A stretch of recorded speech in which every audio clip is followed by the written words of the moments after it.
Pour quelqu'un qui a jamais mis les pieds dans un chidour. Après, un chidour qui casse, c'est rien du tout. Mais très très souvent, quand il y a un chidour qui casse, très souvent, ça tombe avec l'ami.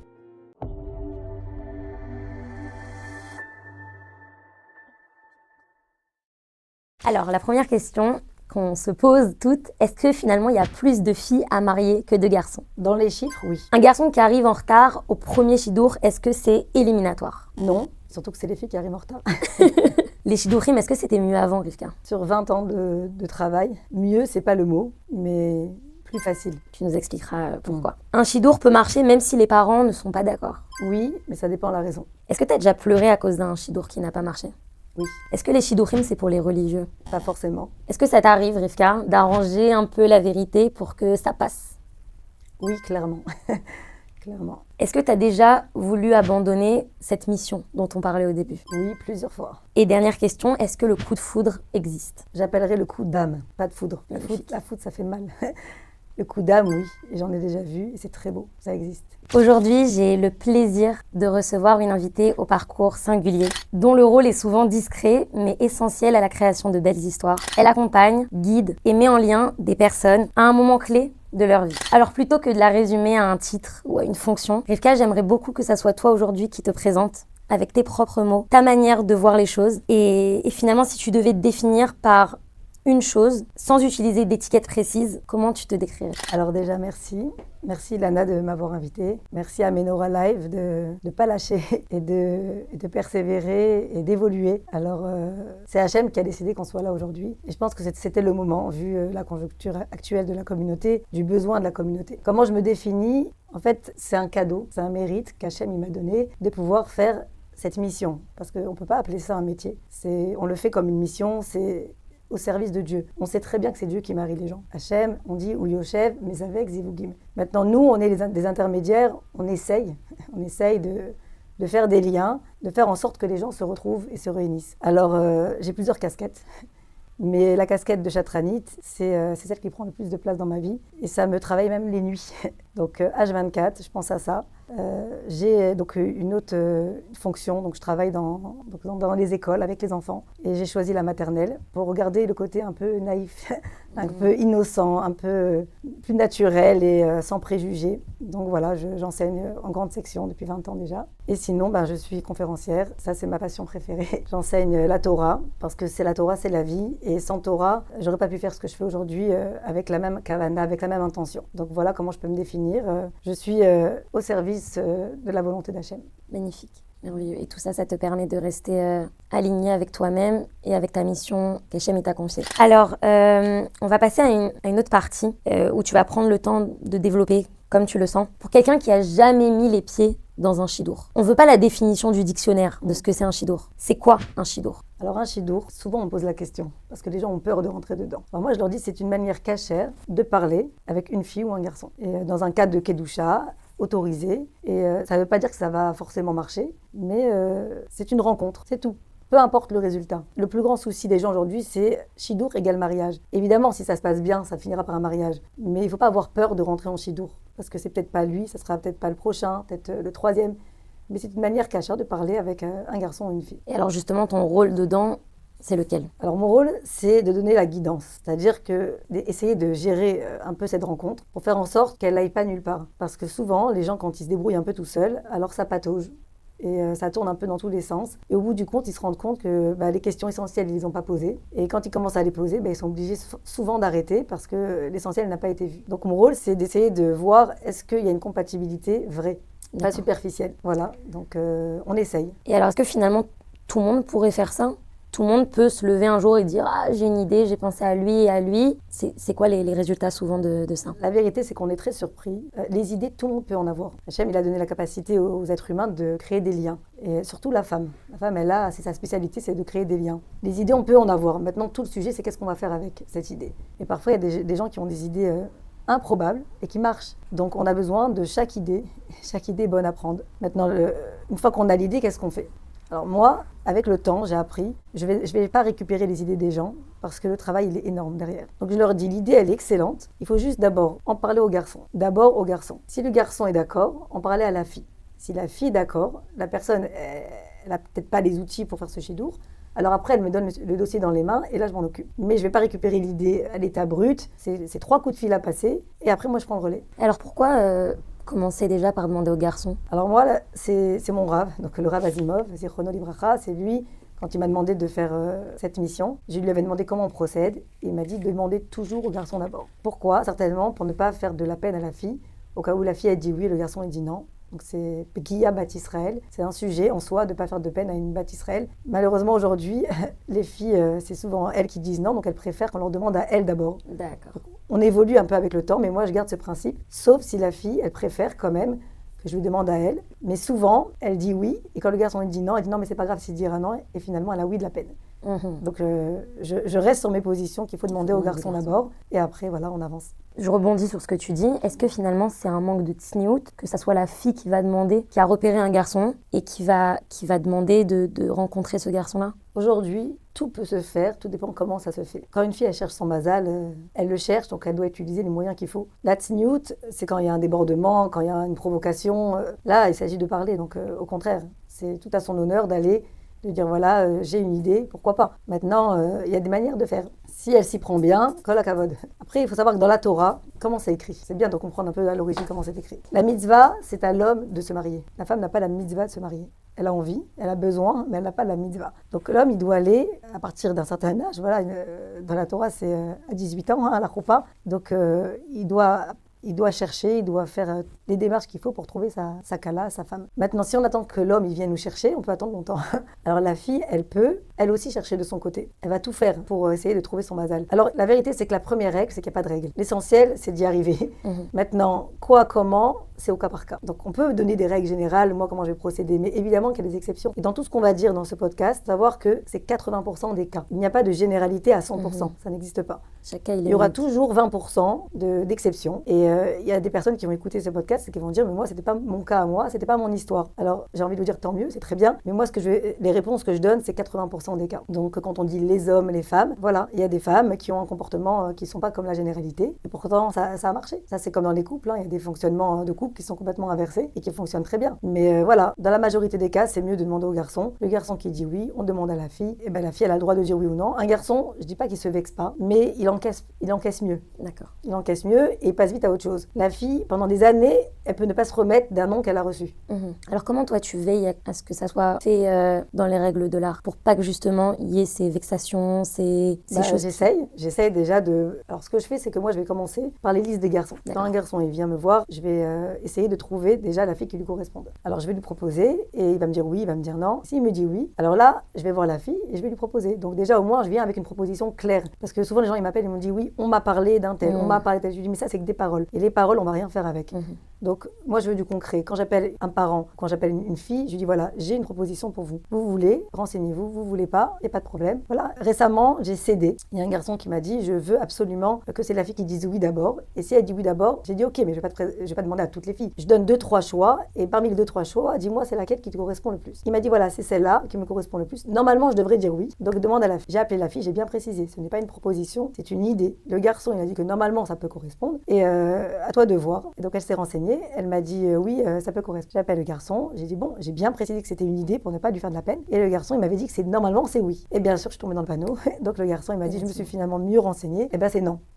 Donc la raison n'était pas valable à mon goût. J'ai respecté. Je lui ai dit écoute-moi bien, je te remercie parce que c'est la dernière fois blinéder que je fais ça. Je demanderai toujours au garçon d'abord, peu importe. Si j'ai un nom à la fin de la fille, ben c'est pas grave. Ok. Alors tu parlais de ces fameuses renseignements, avant le shidour. Est-ce que les proches ils font de vraies enquêtes sur le garçon ou la fille et est-ce que ça va trop loin parfois? Alors ça dépend des familles. Il y a des familles qui ont des cahiers à spirale 200 pages avec des paragraphes et des points et des questions. Je suis étonnée parfois parce que franchement, des fois, ça va trop loin. Et moi, j'ai rien contre les renseignements. J'ai juste un problème, c'est que souvent, ces tartines-là de renseignements, une fois que les personnes ils se voient, à la première minute, ils voient que ça colle pas. C'est-à-dire que des renseignements, c'est bien, mais il y a quand même une partie en présentiel qui est très importante. Donc, il faut chercher la base. Quand je dis la base, c'est le contexte familial, ça c'est très important. Le niveau de religion, c'est une base fondamentale dans le mariage. Et le caractère. Une fois qu'on a les 3 points qui sont corrects, alors après, on essaye. Et Au fur et à mesure des rencontres, on voit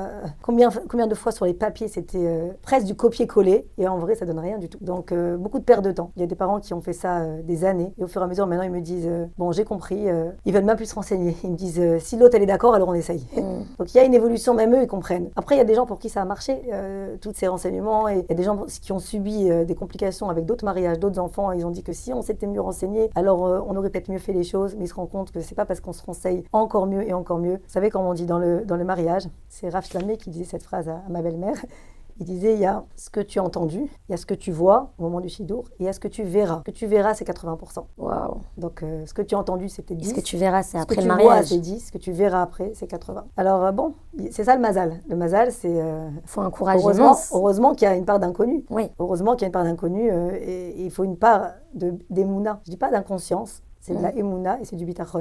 On ne connaît pas le lendemain. Et ça, c'est valable dans tous les domaines. Il y a une part qui est la nôtre. Donc, dans ce qu'on connaît, moi, je dis faites 100% de vos 50 qui vous appartiennent, mais laissez les 100% à Hachem qui lui appartient. Donc, voilà, ça, c'est la part d'émouna. Les hakirot, les renseignements, c'est très bien. Mais l'essentiel, tout ce qui est autour, laissez les jeunes sentir par eux-mêmes. Est-ce qu'il y a un critère quand même assez clair pour lesquels il faut refuser un shidour? Alors moi, avec le recul, il y a un critère qui est rédhibitoire pour moi, c'est le mensonge. Le mensonge, on a eu des gens qui ont menti, des gens qui ont caché la vérité, et je pense qu'un jour ou l'autre, le émet, il sort. Donc ça passe pas. Des gens qui ont été sincères, qui m'ont dit la vérité, je leur ai donné toute leur chance. Combien de fois j'ai eu des cas de gens qui sont venus, qui m'ont dit voilà, je vous dis la vérité, au niveau religion. Il y a un mois, j'étais pas comme je suis aujourd'hui. Ils n'ont pas eu peur. Ils m'ont dit tout. Je leur ai dit, vous savez, je vais vous proposer les gens qui me sont le plus chers.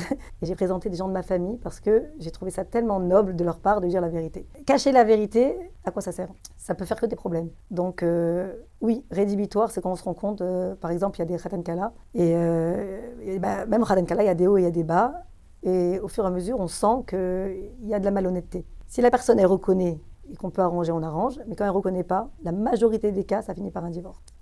Le mensonge, ça ne passe pas. Si on est émette, après, c'est un choix. Mais en général, quand on est émette, les gens, ils avancent. Alors, n'ayez pas peur d'être vous-même, Vous-même et de montrer qui vous êtes. Parce que soyez vous-même. Voilà. Soyez vous-même. C'est très admirable de voir les gens qui reconnaissent même leur vulnérabilité. C'est très, très beau. Et franchement, ces personnes-là, même en shidour, le partenaire, il voit ça, il dit, j'admire. En fait, avoir peur, ça se sent. Et au contraire, ça fait que de repousser le problème. Et le problème, il ressortira encore plus fort. Donc, soyez vous-même. Et après, encore une fois, il y a une manière de dire les choses. Tout peut se dire, mais comment ça se dit? Ça, c'est le sujet. Alors justement, je rebondis sur tout ça. Parfois, on a des appels de renseignements. On se renseigne sur quelqu'un. C'est ça.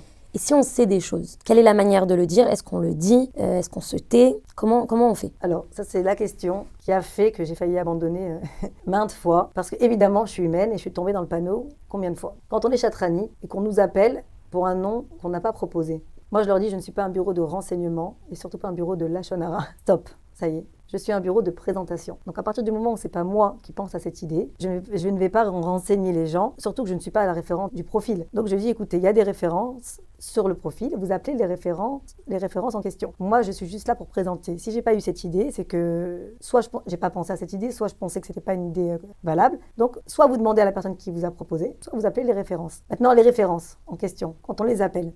Alors, n'appelez jamais les amis célibataires. Ça, c'est un principe. Jamais, jamais, jamais.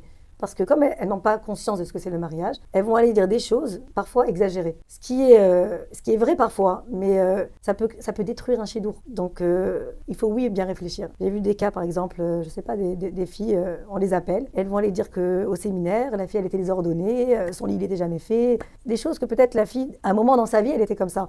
Mais ça ne veut pas dire qu'aujourd'hui, une fois qu'elle travaille, elle a évolué, qu'elle est encore comme ça. Donc on peut pas s'arrêter à ça. Ça peut vraiment annuler un shidour. Donc qu'est-ce qu'on doit dire nous? Il y a des choses, il faut demander au Rav parce que par exemple, il y a des cas concernant la santé. Ça c'est des choses qu'on ne peut pas cacher. Mais en général, on n'attend pas les amis pour renseigner sur la santé. En général, la personne quand elle présente, c'est des choses qu'elle doit savoir. Au cas où elle ne sait pas, j'ai demandé plusieurs fois la question à des rabbinim et on m'a dit que il ne faut pas d'emblée tout dire parce que le problème, c'est qu'on enlève la chance à la personne. Si d'emblée on dresse un tableau noir, la personne elle pourra jamais se marier. Donc, moi, j'ai même eu la réponse, il faut attendre 2-3 fois. Si vraiment on voit que ça commence peut-être à prendre, alors là, il faut dire les choses et de la manière la plus honnête. Comme ça, au moins, on n'a pas à étaler la vie de la personne d'emblée devant tout le monde et après, vous savez, un il dit à l'autre et ça va très vite. Après, ça fait un schéma sur la fille et c'est tellement dommage. Et on ne l'a pas défini par ce problème-là. On n'a pas hein. mis d'étiquette, mais il faut donner la chance aux gens. Et moi, j'étais même étonnée, mais les rabbinim m'ont dit que ce soit dans plusieurs domaines, même dans le domaine même du passé de la fille ou du garçon, au niveau de l'intimité. Il m'a dit, il ne faut pas mettre l'étiquette sur la personne avant même de commencer le shidour. Laissez la chance. S'il y a les autres critères qui vont, laissez la chance et après, on verra. Mais est-ce qu'il y a des choses qui sont préférables de ne pas dire? Justement, on parlait d'intimité. Est-ce qu'il y a des choses qui sont préférables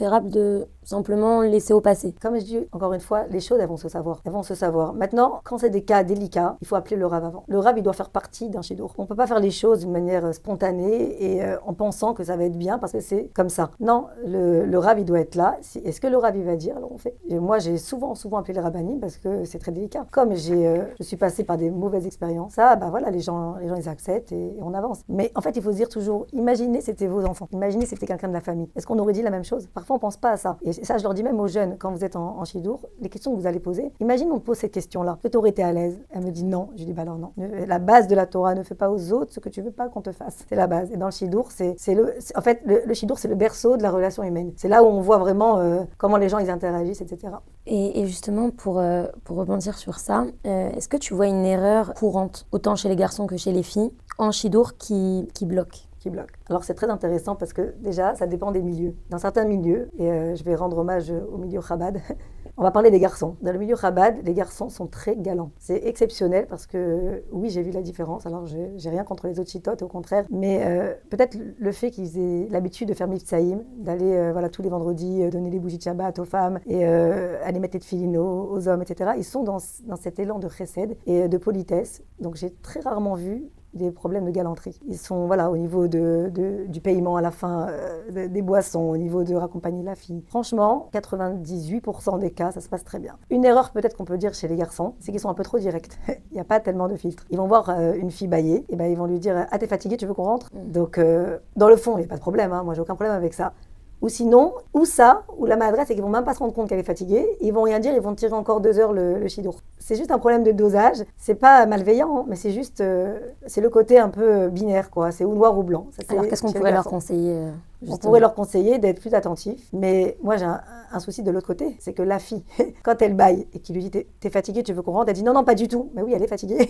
Donc pourquoi elle dit pas la vérité? Au contraire, elle doit dire oui, je suis fatiguée, j'aimerais bien qu'on rentre, ça fait 2 heures, 2 heures et demie. Je sais pas pourquoi, par souci de la pudeur ou de la gêne, elle va dire non. Et donc ça c'est l'erreur à faire. Donc en vérité, comme tu as dit, il faut être soi-même. Si tu bailles, c'est que oui, t'es fatiguée, donc vaut mieux arrêter le shidour et on reprend après, la prochaine fois. Par contre, les filles, j'ai plus de mal. Pourquoi? Désolée, et pourtant, Dieu sait combien j'aime les gens avec qui je travaille, mais parce qu'elles ont l'habitude de passer par des détours et de faire des allusions. Ah là, le classique. Alors, le classique, voilà. Donc, elles utilisent des détours, donc quand elles vont répondre aux garçons, forcément, la réponse, elle sera peut-être floue, pas très claire. Et le cas classique, c'est que quand je demande la même chose aux deux, je dis au garçon et à la fille, à la fin du shidour, vous m'envoyez un mot, un retour à chaud. Peu importe, c'était nul, c'était bien, c'était très bien, c'était moyen, un retour à chaud. 70% des cas, les filles n'envoient pas de message. Et pourtant, j'ai prévenu avant. 90% des cas, les garçons, ils envoient un message. Donc, comment expliquer ça? Alors, elles ont besoin, oui, de réfléchir. Elles sont peut-être plus posées, on va dire moins spontanées, c'est vrai, mais mettez-vous à la place de ceux qui travaillent en face. Et moi, je rigole parce qu'au début, ça m'énervait. Et après, je me suis dit, je vais pas être rigoureuse. Je peux comprendre qu'une fille, elle a besoin de ce recul, elle a besoin de la nuit, et la nuit qui porte conseil. Le problème, c'est que le lendemain, elle m'appelle toujours pas. Donc, c'est à moi de lui dire alors. Et je lui dis ça va, elle me dit Baruch Hashem et toi? C'est étonnant parce que je pensais vraiment que c'était plus du côté des garçons, c'était comme ça. Non. Les garçons, ils sont beaucoup plus disciplinés. Un garçon lui dit va à droite, il va à droite. Donc parfois, il faudrait qu'ils réfléchissent un peu parce qu'il faudrait qu'ils aient peut-être plus de recul. Mais concrètement, quand on travaille dans le shidour, c'est comme ça. 70% des filles n'envoient pas le retour le soir même. Et quand nous, on va les chercher le lendemain, la réponse, je lui dis ça va. Et elle me dit souvent, je sais pas. Je sais pas. Donc le je sais pas des filles, c'est quelque chose. Pensez aux chatranis qui sont derrière et qui ont besoin Après, de ce retour. C'est un travail. En fait, le shidour, c'est un travail de souplesse. Il ne faut pas être trop carré quand on marie les gens. Et moi, je l'étais. Donc j'ai appris à être un peu ronde, ovale, on va dire. On a changé de forme géométrique.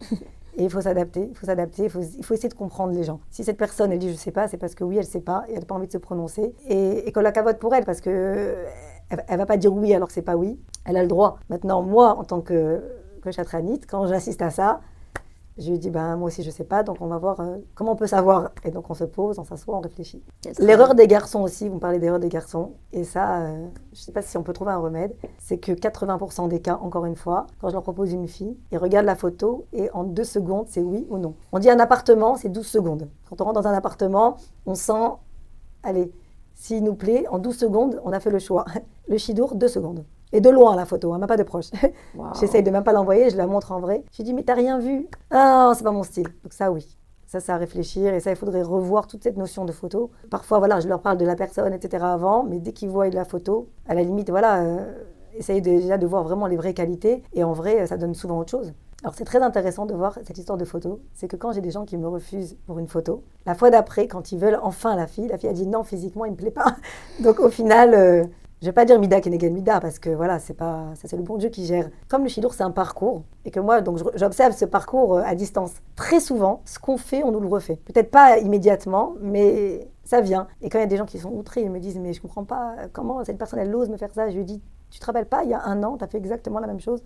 Ah mais moi c'était pas pareil. Je lui dis c'était exactement pareil. Seulement tu l'as pas vécu de la même manière. Je lui dis tu as eu le droit. La personne aussi elle a le droit. Alors elle est où finalement la limite entre elle me plaît vraiment pas et faut y aller, faut la découvrir, faut voir au-delà de la photo. Qu'est-ce qui nous fait dire vraiment de cette photo je peux pas et comment jauger? Ça c'est personnel, hein. Ça c'est personnel, c'est individuel.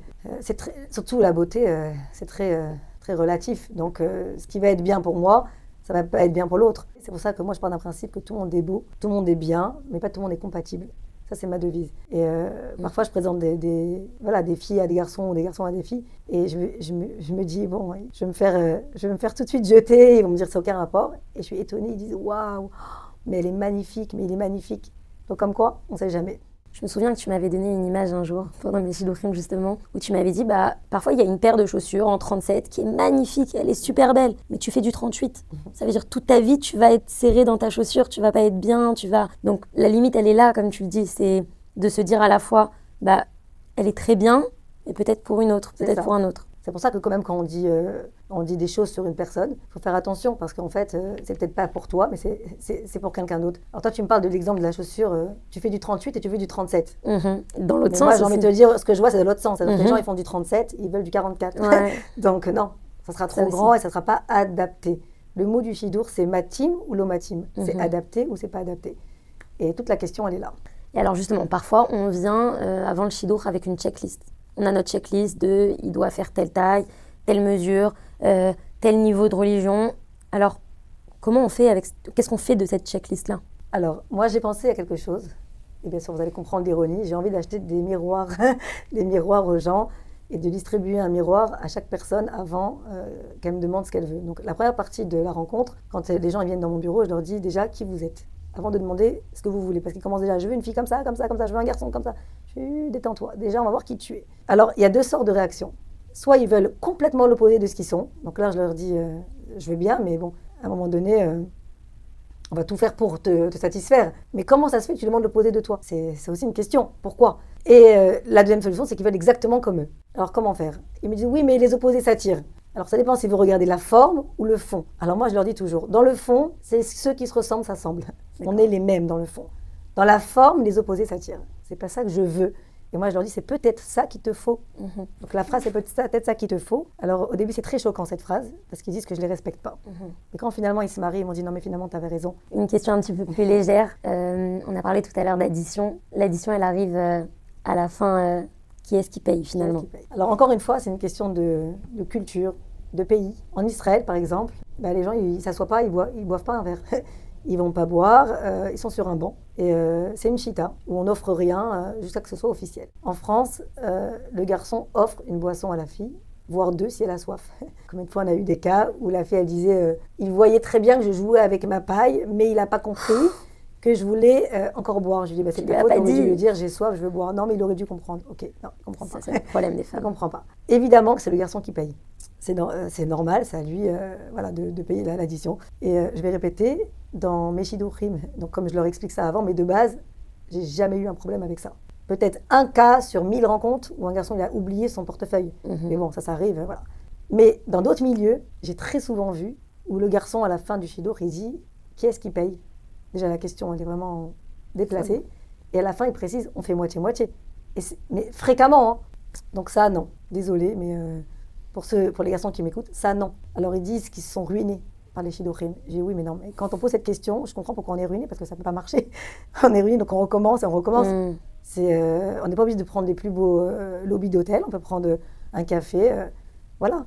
Et je peux comprendre que c'est un budget, mais l'argent, c'est fait pour ça. C'est Avodat HaKodesh. C'est une mitzvah de se marier. Donc, quand on dépense pour les mitzvot, Hachem, il rembourse.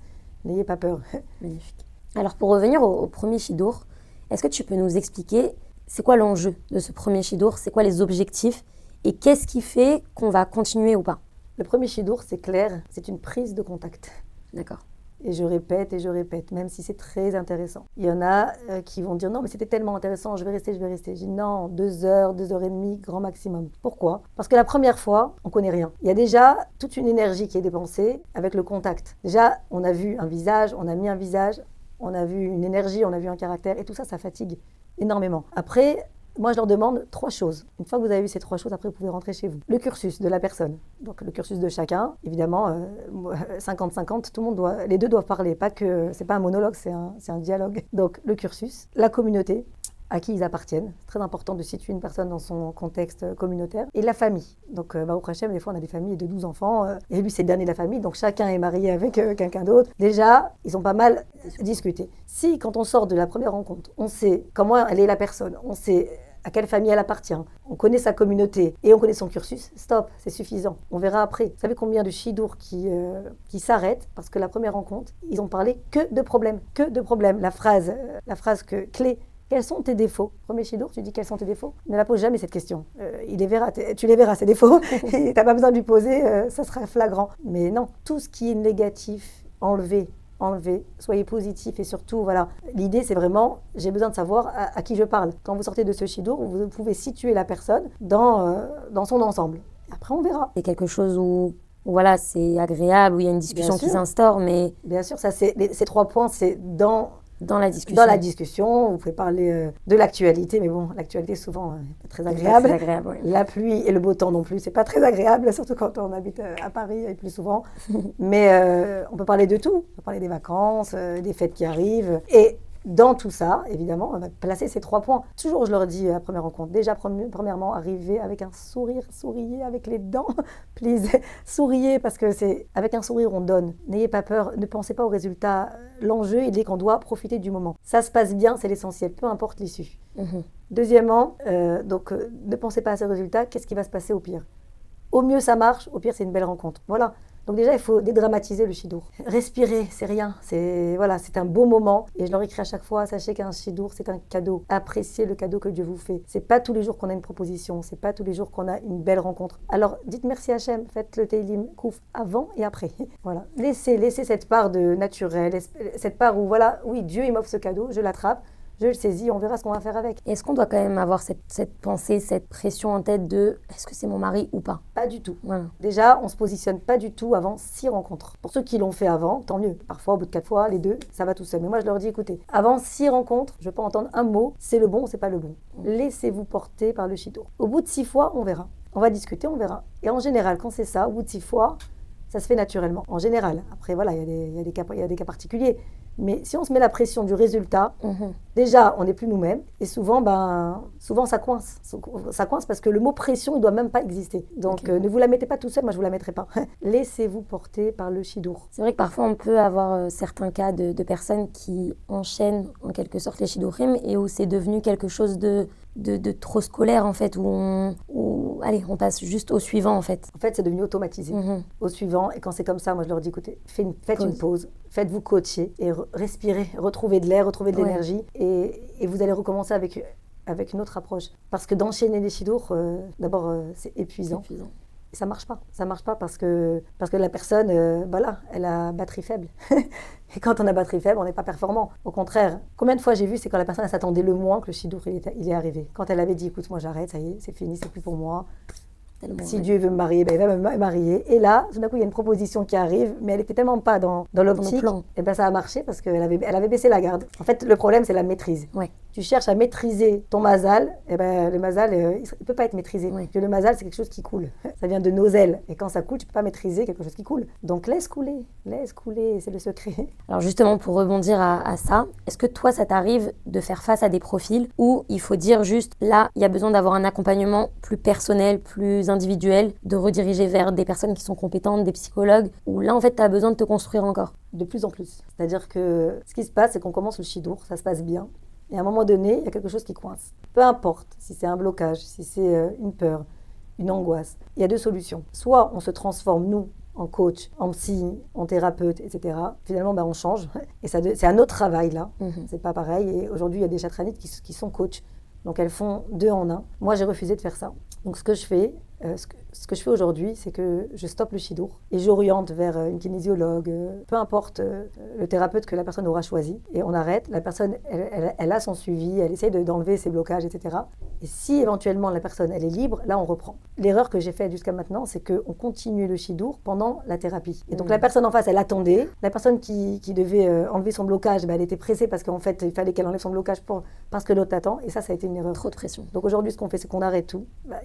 Les gens, ils font ce qu'il faut. Ils débloquent ce qu'ils doivent débloquer. Si éventuellement la personne elle est libre, tant mieux. Et parfois, ça se dénoue tout seul et ils se rendent compte que finalement, ce n'était pas adapté. Le shidour, souvent, les personnes ils pensent aller découvrir quelqu'un. Mais je leur dis, en fait, c'est l'endroit et c'est le moment où vous allez vous découvrir vous-même. Combien de fois il y a des gens qui me disent, mais je ne pensais pas que j'étais capable de dire ça. Je ne pensais pas que j'étais capable de faire ça. Parce qu'évidemment, quand tu vis seul, tu es face à toi-même. Mais quand tu es face à quelqu'un d'autre, eh ben, en fait, il te renvoie une image de toi-même que tu n'as jamais vue et tu n'as jamais connu. Donc là, c'est le moment de faire un vrai travail sur soi-même. Et c'est pour ça que je dis toujours, le shidour, c'est une école.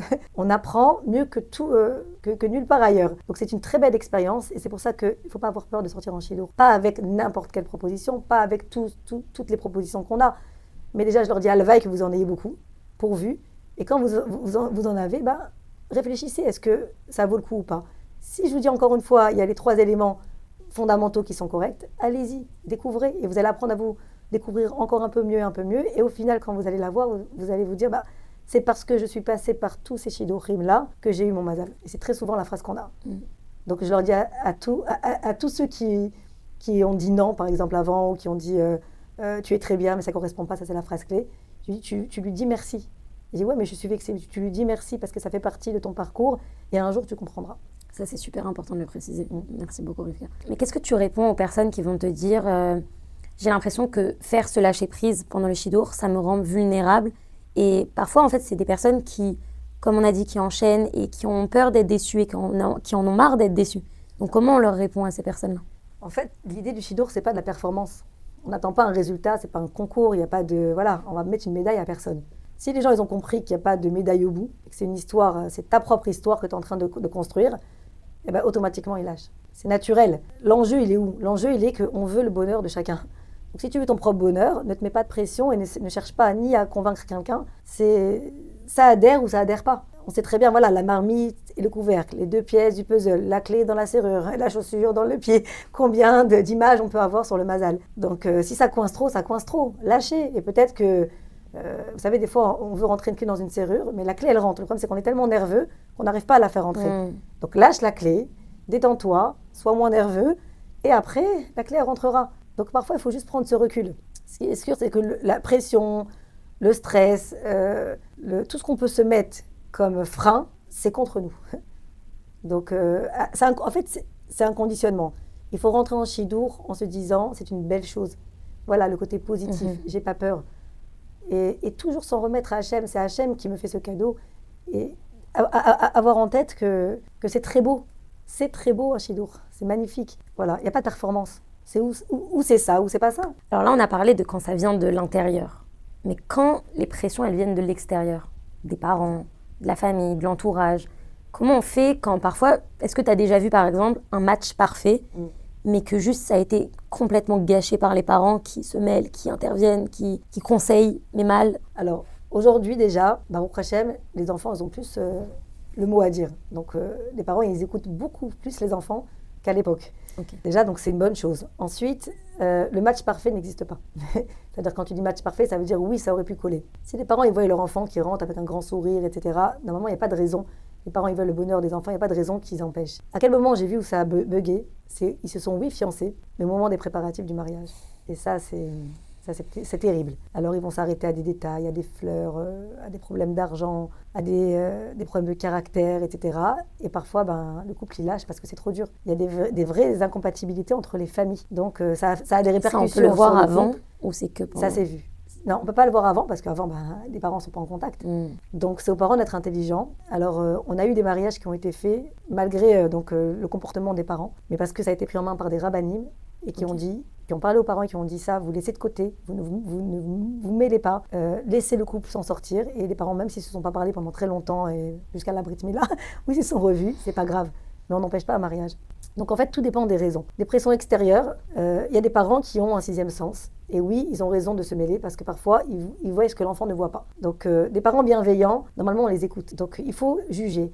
Est-ce que ce que disent les parents, c'est valable ou pas? Ça dépend, voilà. Il faut, c'est à la chatranite d'essayer de peser, d'accord, de faire la balance, toujours demander conseil au rab. Est-ce que là, c'est une raison valable ou pas valable?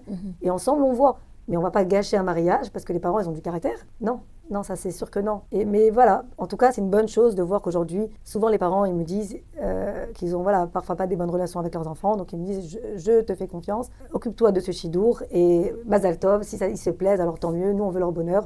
Et ça, bravo, kol hakavod. On voit quand même parfois qu'il y a des shidourim qui ratent, des personnes qui cassent. Est-ce que c'est généreux ou alors est-ce que c'est complètement déplacé de le présenter à une amie, à une copine? Alors, c'est très drôle ce que je vais vous dire, mais très très souvent, quand il y a un shidour qui casse, donc je parle du shidour qui casse, pas du khatan kala, qui casse, très souvent, ça tombe avec l'amie, la meilleure amie.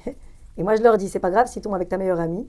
Quand elle me dit non, c'est pas grave, c'est que j'ai vraiment compris que c'était pas bon. Alors parfois elle dit non, c'est pas grave, mais quand c'est vraiment le cas, ça fait mal. Si l'autre elle est mariée déjà avant, c'est pas grave, mais quand c'est pas le cas et que elle assiste au mariage de sa copine, elle se dit ça aurait peut-être pu le faire avec moi. Après bon, ça c'est son histoire. Mais souvent ça reste dans le cercle. Oui. Donc ça c'est dans le shidour. Après un shidour qui casse, c'est rien du tout. On va pas du tout dramatiser ça. Mais quand c'est khatan kala qui casse et que au final il se retrouve avec l'ami, alors c'est que c'est pas le mazal. On va pas interpréter ça. Toute cette histoire de mazal, est-ce que c'était mon mazal, pas mon mazal? Personne n'a la réponse. Moi, je ne vais pas vous répondre. On dit qu'on a 7 mazal, dans un autre endroit, on voit qu'il y a 10 mazal. Aujourd'hui, ce que je dis aux gens, les filles comme les garçons, le train il roule, rentrez dans le wagon. Sautez dans le wagon. Attrapez l'opportunité. Qu'elle marche ou qu'elle ne marche pas, l'opportunité, il faut la saisir. Maintenant, j'aimerais qu'on parle ensemble d'un sujet qui est très important. Est-ce que ça peut arriver que ça soit même dans le cercle familial qu'un tel va avec la sœur ou quoi? C'est déjà arrivé que ça n'a pas marché pour une sœur et ça a marché pour l'autre, plus souvent qu'on pense. Et dans ces cas-là, qu'est-ce qui est important de se dire pour la sœur Non, mais c'est une question de compatibilité. Parfois, c'est la sœur qui le propose à sa propre sœur. Donc, encore une fois, tout le monde est bien, mais pas compatible. Donc, on y était presque. C'est devait rentrer dans cette famille, mais ce n'était pas le numéro 2, mais le numéro 3. Voilà, on s'approche. J'ai compris, magnifique. On a beaucoup parlé de techniques, de critères, de renseignements. Mais Rivka, est-ce que finalement, on peut organiser quelque chose de si grand? C'est quoi la part de Dieu dans tout ça? Il y a une phrase que j'adore, c'est qu'on ne crée pas un shidour, mais on le dévoile. C'est-à-dire que le shidour, il est déjà là, depuis 40 jours avant la création du fœtus. Le shidour, il est déjà là, à nous de le dévoiler. Donc, clairement, c'est Dieu. C'est Dieu qui organise tout ça. Maintenant, nous, je vais vous dire, on fait semblant. Oui, on fait semblant, on essaye. C'est comme Rav Asimov, quand il m'avait demandé de faire ça, je lui ai dit, donnez-moi des techniques, des outils, mais quoi, comment? Il m'a dit, on croit choisir, mais on ne choisit pas. Donc, quand on a cette phrase, bien sûr que c'est Dieu qui inspire, c'est Dieu qui guide les gens qui travaillent dedans. Et il faut beaucoup, beaucoup, beaucoup prier. Parce que si on pense une minute que c'est nous qui avons eu cette idée, alors là, il faut arrêter ce métier. Cette mission, en tout cas, il faut l'arrêter. C'est que Dieu. Et donc voilà, chaque fois que je vais pèleriner, je vais prier, je vais au El du Rabbi, je dépose les listes, je m'en remets au tzadikim. Parce que il m'avait dit une phrase, Rav Asimov, très très belle. C'est vrai que c'est dur, mais c'est là-haut que ça se passe. Donc moi, je regarde beaucoup le ciel. C'est là-haut que ça se passe. Alors, on va être connecté avec là-haut. En fait, il faut être convaincu. Oui. Quand je leur dis par exemple en Chidour, parler de Torah, très souvent on rigole. Et quoi, de Torah, mais bon, voilà. Je dis mais c'est tellement beau. Parler de Torah, échanger, essayer de voir la personne, comment voilà, c'est quoi son approche de la Torah, sa vision sur les Imaot, nos matriarches, les patriarches. Ça dit d'une personne la Torah. À partir du moment où on est dans une mission sacrée, alors il faut utiliser aussi le sacré. C'est pas gênant de parler de Torah. Oui, parfois on m'a dit que j'étais un peu archaïque, un peu illuminée. C'est pas grave, je prends sur moi. Mais n'empêche que c'est le nerf d'un chidour, hein, le nerf d'un mariage. L'énergie d'un mariage, la vitalité d'un mariage, c'est la spiritualité. Sans ça, c'est vide. Quelle est la différence entre un couple juif et un autre couple? C'est que nous, on a une neshama.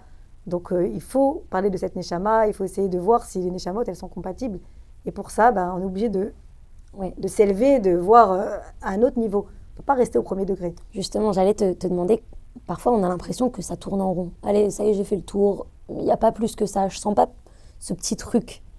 Est-ce que ce n'est pas finalement ça? C'est le petit truc, c'est d'aller à l'étage d'au-dessus. Alors, sentir le petit truc, c'est la question éternelle du Shidour.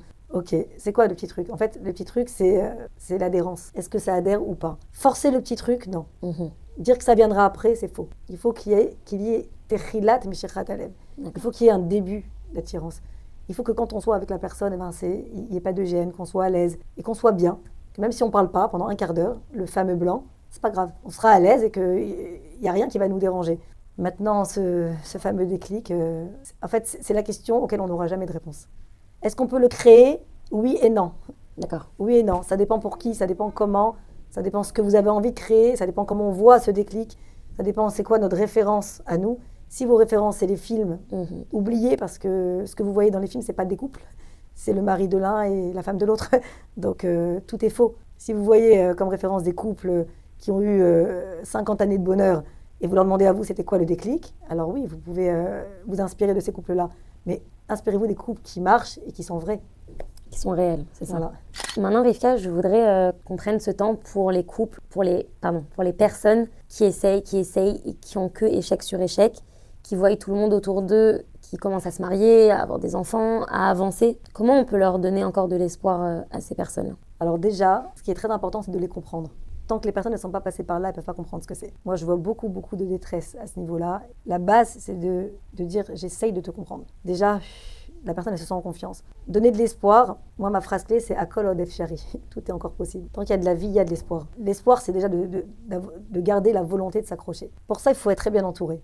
Il faut avoir des gens bienveillants autour de nous. Et voilà, s'il y a des gens qui sont là pour nous angoisser, c'est pas la peine ni de les appeler, ni d'écouter. Alors, comment leur donner de l'espoir? C'est de leur dire qu'il y a un bon Dieu, et que le bon Dieu, il sait ce qu'il fait. Et voilà, et si la situation elle est comme ça, c'est parce que c'est l'histoire de la vie. En fait, on ne sait pas l'histoire des tikkunim, l'histoire des Gilgulim, tout ça, on ne comprend pas, nous, tout ça. Mais moi, je suis persuadée qu'on n'a pas tous la même histoire, et heureusement. Donc, on est là, et il faut attraper l'histoire qu'Hachem nous donne. Donc déjà, se dire que si j'en suis là aujourd'hui, c'est parce que c'est bien. Maintenant, comprendre le parce que c'est bien, c'est ça toute la difficulté. Moi, je ne peux pas expliquer en quoi c'est bien. Mais ce que je peux leur dire, c'est que c'est sûr que c'est bien. Dieu, il a tous les moyens pour amener le mazal. Et souvent, il est devant nous, mais on ne le voit pas. Combien de fois on a vu des situations où les gens ils ont refusé. Il a fallu avoir un retard d'avion et que les deux personnes étaient dans le même avion. Ils ne savaient pas. Il a fallu qu'ils se rencontrent dans un métro. Il a fallu qu'un, il voie dans le rétroviseur la personne derrière. Combien de fois Hachem, Inoumbé? Parfois, c'est le voisin d'en face. Donc, en fait, il faut dire à ces personnes que dans leur prière, voilà, quand elles s'adressent à Hachem, de dire à Hachem, ouvre-moi les yeux. Peut-être qu'il est devant moi et que je ne vois pas. Peut-être qu'il faut que j'assouplisse un ou deux critères que j'ai, qui sont peut-être des freins pour mon chidour. Donc, à un moment donné, la personne, il faut qu'elle se... Je dis pas qu'elle se remette en question, parce que combien vont se remettre en question, mais qu'elle se dise sur quoi je vais m'accrocher aujourd'hui. Je vais garder que 2 points. Que 2 points. Et je vais choisir quels sont mes 2 points. Mais une fois que je les ai, je ne commence pas à en rajouter. Et j'ai vu des cas où des personnes, elles ont dit, voilà, je vais garder 2 points. Une fois qu'il y avait ces 2 points, elles ont dit, j'aurais aimé quand même. Non, il n'y a pas. Tu as eu les 2 points, tu t'accroches et tu avances.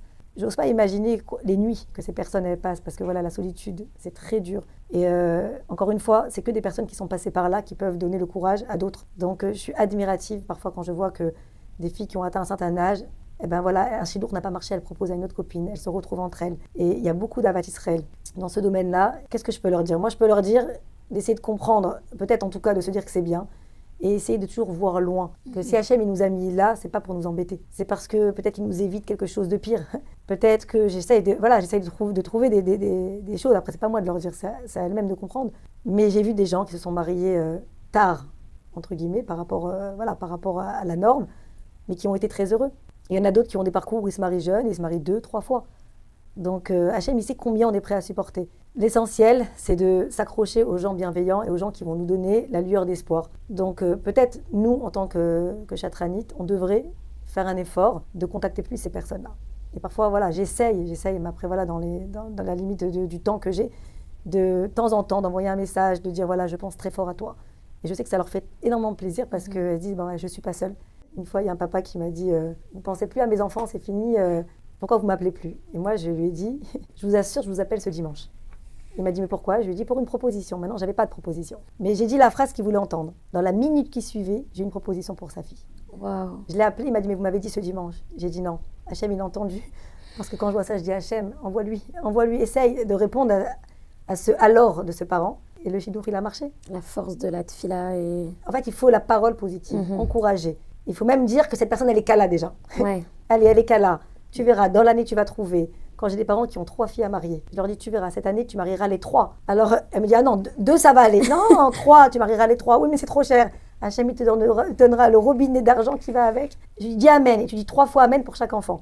Amen, Amen, Amen. Oui, il faut, la parole positive, la parole est créatrice. Donc, il faut créer la situation comme si elle existait déjà. La visualiser dans tous ses détails. Et... Magnifique. C'est Merci possible. infiniment, Rivka, pour ce moment. Vraiment. Alors, Rivka, on a beaucoup parlé des autres, de tout ça, mais maintenant, on va parler un peu de toi, si tu es OK. Est-ce que tu pourrais nous dire combien de shidurim tu as pu orchestrer et combien de mariages ont pu aussi se réaliser? Alors, la phrase, quand on aime, on ne compte pas. La bracha, elle est dans ce qui est caché. Et je vais vous donner un ordre d'idée. En général, par an, il y a environ 80 rencontres par an que j'essaye, avec l'aide d'Hachem, d'organiser. Donc, si on calcule en 15 ans, il y avait peut-être 1000 rencontres. Combien ont abouti? Donc, ça dépend des années. Et ça ne dépend pas de moi, ça dépend de personne, c'est Dieu. Dieu, il sait. Donc, on ne peut pas faire des statistiques. Mais en moyenne, on est autour des 150 mariages. À peu près 15%, ça dépend des années, de réussite sur le nombre de rencontres. Donc, la phrase aussi que j'ai entendue, très intéressante, c'est qu'en général, un chidour ne marche pas. Quand il marche, c'est un miracle. Quand on sait ça, donc à la limite, voilà, que les 1000 rencontres n'ont pas tout abouti, c'est normal. Au moins, il y a moins de déception. Quand elles marchent, c'est Dieu. Pour les personnes qui se demandent aussi, Rivka, combien ça coûte de se marier, de pouvoir rencontrer quelqu'un, est-ce que tu peux nous éclairer un petit peu sur ça? Bien sûr. Alors ça aussi, ça dépend des pays. On va aller du plus grand au plus petit. Donc je sais qu'aux États-Unis, ils peuvent donner jusqu'à $3000.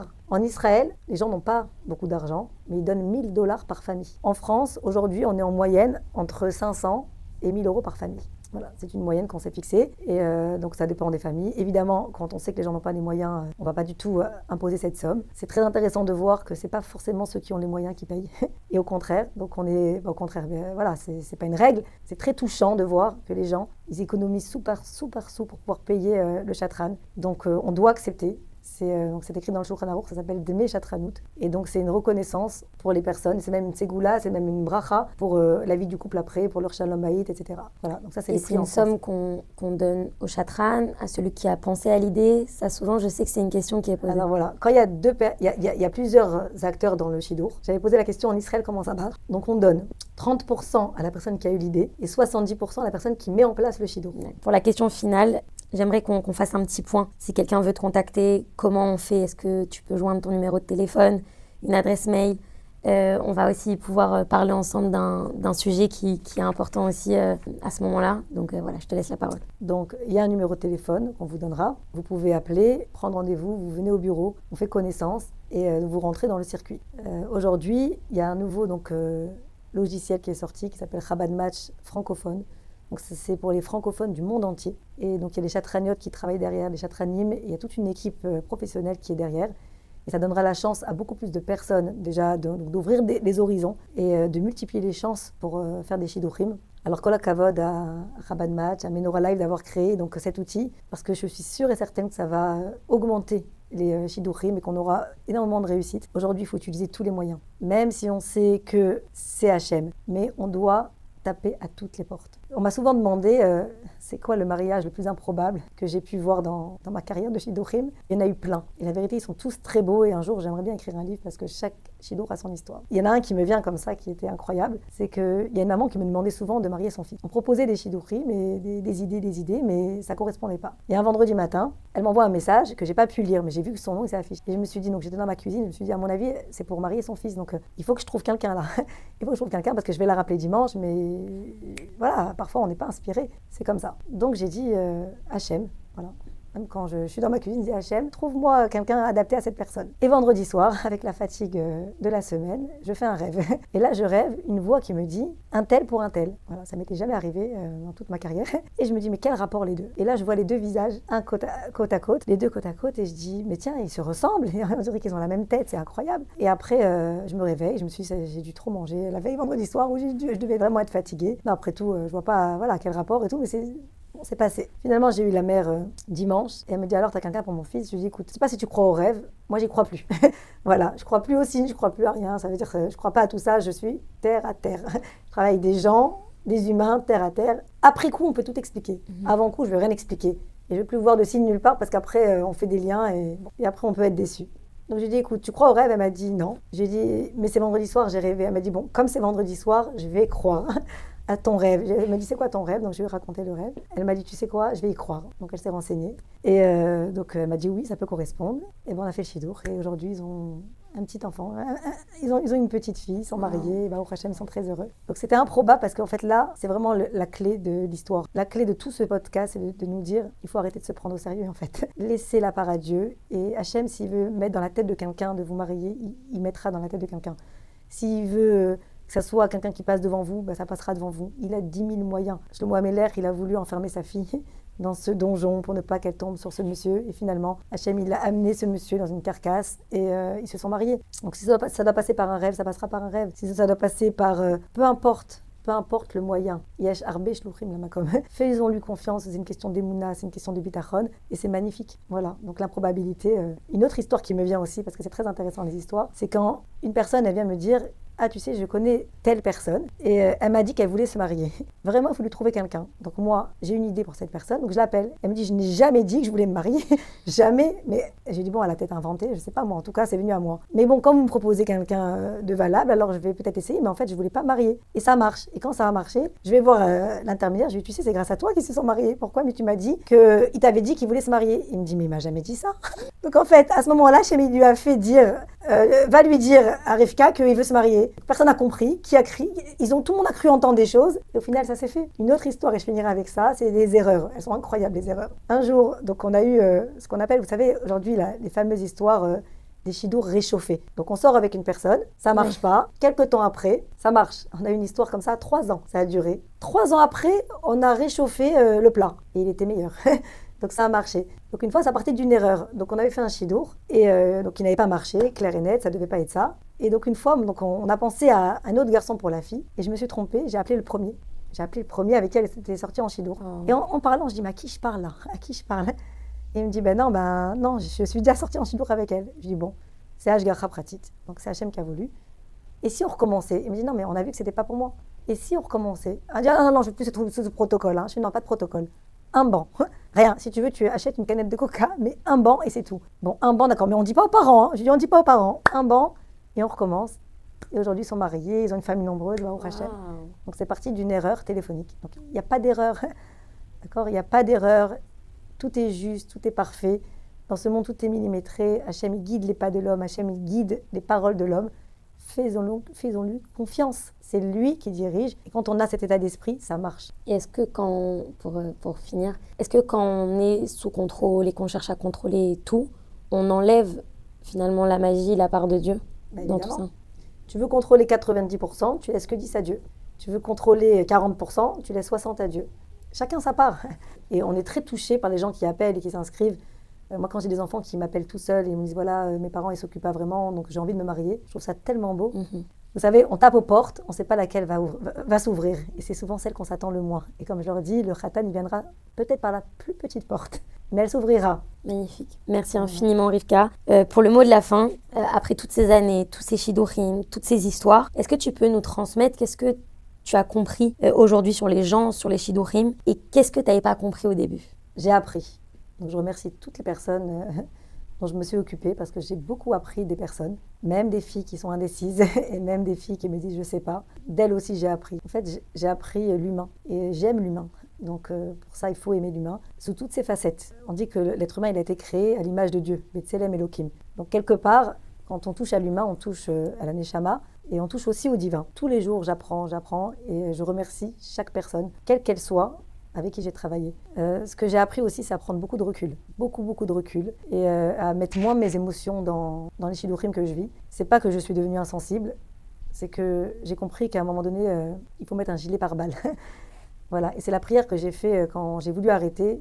J'ai été sur le well du rabbi, j'ai dit au rabbi, je veux continuer cette mission, mais j'ai besoin de me sentir beaucoup plus forte, moins fragile par rapport à tout ce que je vois. Et la vérité, c'est que j'ai été aidée. Je sens que c'est de l'aide du ciel, parce qu'aujourd'hui, j'essaye de pousser les gens de l'avant et justement de leur donner ce courage, cet espoir, cette lumière, de leur dire regardez au bout.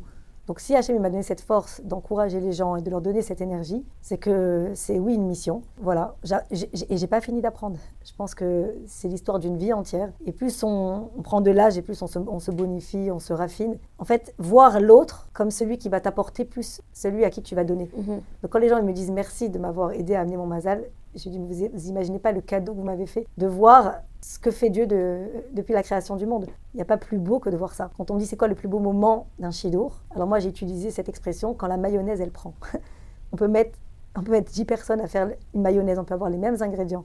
Mais chez certains, la mayonnaise, elle va monter. Chez d'autres, la mayonnaise ne prendra pas. Pourquoi? Je ne sais pas pourquoi. On a beau rajouter un peu de moutarde, un peu de sel, ça prend ou ça ne prend pas. Donc c'est ce moment-là où, ça y est, ça prend entre eux. Et moi, je leur dis maintenant, c'est votre histoire, c'est votre jardin secret, il vous appartient. Et ça, c'est magnifique. Et à chaque fois que je vois ça, je dis non, j'arrête pas, je continue. Merci. Merci beaucoup, Rivka, pour cette interview. Et que Zrat Hashem, tu puisses marier et marier des gens. Amen, merci beaucoup. Amen. Et j'encourage toutes les personnes qui ont des idées à les mettre en place, qui ont peut-être une intuition, qui veulent participer, qui veulent aider. On est preneuse. Donc on attend les gens qui veulent aider. Plus il y aura de monde qui sera là et qui voudra participer à cette mission, et plus ça marchera. Donc c'est un travail communautaire, c'est un travail où cette génération, on dit que le sujet de la génération, c'est le baït. Comme on attend le Beth Amikdash, la maison d'Hachem, nous aussi, notre baït à nous, il faut qu'on le construise. Plus on va construire des foyers juifs et des foyers juifs, et plus on active la Géoula, parce que c'est le mot de la fin. Donc tout ça, c'est pour faire venir Mashiach. Alors comme on dit que chacun ait un baït Ne'eman Be-Israël, et un foyer où réside avant tout la Gdusha, parce que c'est le but aussi du Shidour, c'est que ce soit une maison remplie, où on invite Hachem. On invite Hachem dans cette maison, on invite les tzadikim dans cette maison, et si on a cette intention-là, ça marchera. Amen. Bon courage à tous, et j'espère que ce podcast il va aider chacun et chacune à débloquer des choses et à ouvrir les mains et à accueillir le prochain Shidour avec bienveillance. Merci. Voilà. Merci beaucoup, Rivka.